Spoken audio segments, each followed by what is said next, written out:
Hello, everybody, and welcome. What the hell? Okay, whatever. We're Couch Muscle. That's our name. Muscles. Correct. Incorporated. And entertaining you is our game. I wasn't supposed to start. And that's the intro. That's why we are here to talk about something that we've recently learned about that we thought was pretty interesting. Maybe a little bit more serious of a conversation.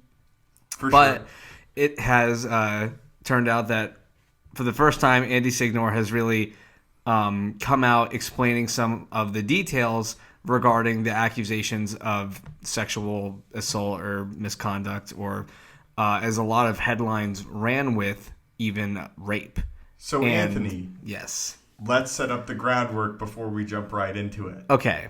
What happened? So, about 2 years ago, around the time of like the big Harvey Weinstein thing, I actually think this might predate it. I'm not exactly sure. In his video, I think he says that it was like right in that time. Yeah. And he was actually the second person to come out. In the entire Me Too movement to get called out. So he was accused by, I believe, two women, one named April and one named Emma.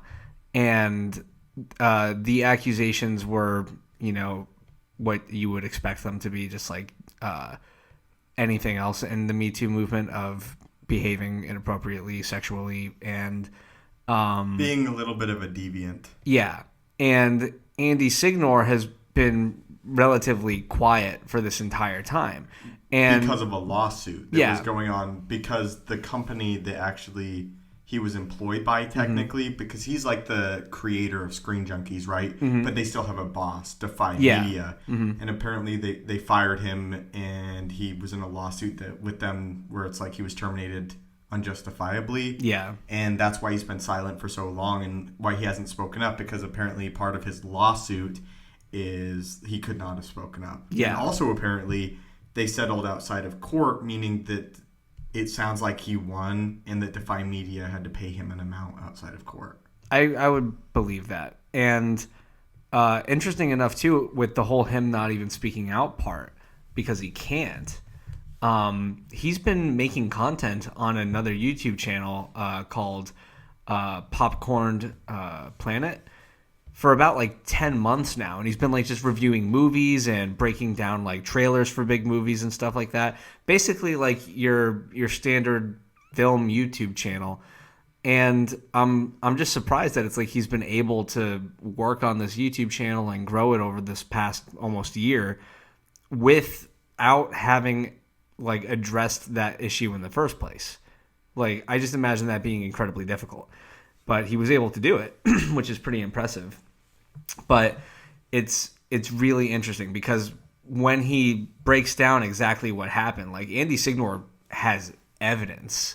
Mm-hmm. Like he doesn't leave anything up to speculation. He has saved text messages and emails and stuff, basically proving out his accusers' accusations as false. I do also want to comment, though, that this is an ongoing thing. So some of the girls could very well come out with other stuff that debunks this. Yeah, for sure. And it could be very selective. But right now it's looking like it's an unfortunate situation. And just as he says in his video, it shouldn't be understated. He did have an affair. Yeah, it's not like he's a good guy. And we're certainly not here to praise him or anything like that. We're just sharing our opinions on the information that we currently know.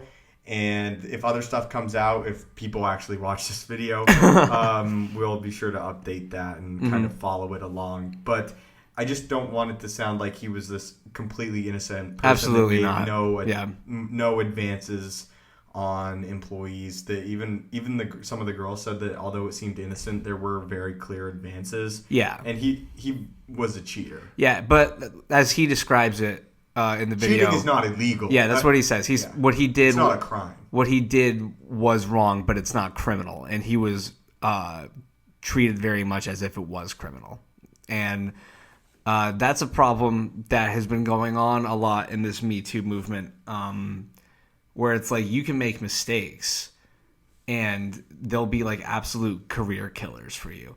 And I mean, another one that recently. I feel like a similar thing happened to is Aziz Ansari. So if you don't know about Aziz Ansari, he's the comedian that's in Parks and Recreation and all that stuff. He was just he went on a date that went really poorly, according to the woman that went on the date with him, and she had just accused him of being like a little bit like sexually aggressive, meaning like he was flirting a lot, he was probably drinking a lot and stuff like that too. But she was very adamant that he did not sexually assault her, he did not like rape her, didn't do anything of the sort like that. And at any point in the date, she could have left, but she decided to stay for some reason. But because of this accusation, for the longest time now, like Aziz Ansari has been pretty silent and hasn't been appearing in movies, and he's just like recently gotten back on the road, and he just put out a special, and he has to start a special kind of addressing all that controversy, just saying it's like, I've had a lot of time to think about all this, and I just feel bad that she felt so bad, but it's like, I didn't break a law. I didn't hurt that girl. It's like, yeah, I flirted too aggressively, but like, that's not illegal, and like, my career is so damaged from it now. And it's important that like, if this keeps happening, it's like, people have to address that. You can't let like these people just completely suffer from small mistakes that aren't criminal. Yeah, and Andy Signor brings it up. It's like the internet hate culture where it's like everybody blows accusations sometimes out of the water, and then he shows examples of it with tweets where it's like girls said that he did flirt with them, but it didn't seem aggressive. Yeah. And how people were like in articles and then on Twitter saying just how much more aggressive, like making it out to be more embellishing, essentially. Yeah. Mm-hmm. So that's dangerous. I mean, that's part of the reason why I'm terrified to show my face on the internet. No joke. Yeah, I know. I can imagine. And it hurts like all parties involved.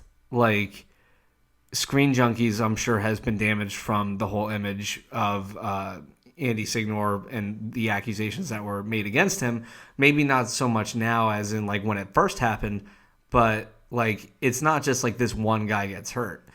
And then on top of that, another person that gets hurt in that is like anybody else who is now suddenly like blamed incredibly aggressively for a mistake just because we live in an age when media covers things very inaccurately and portrays things to be as intense as possible in order for people to click an article or something like that. And it's just like, it's really unfair to everybody who like struggles with that problem.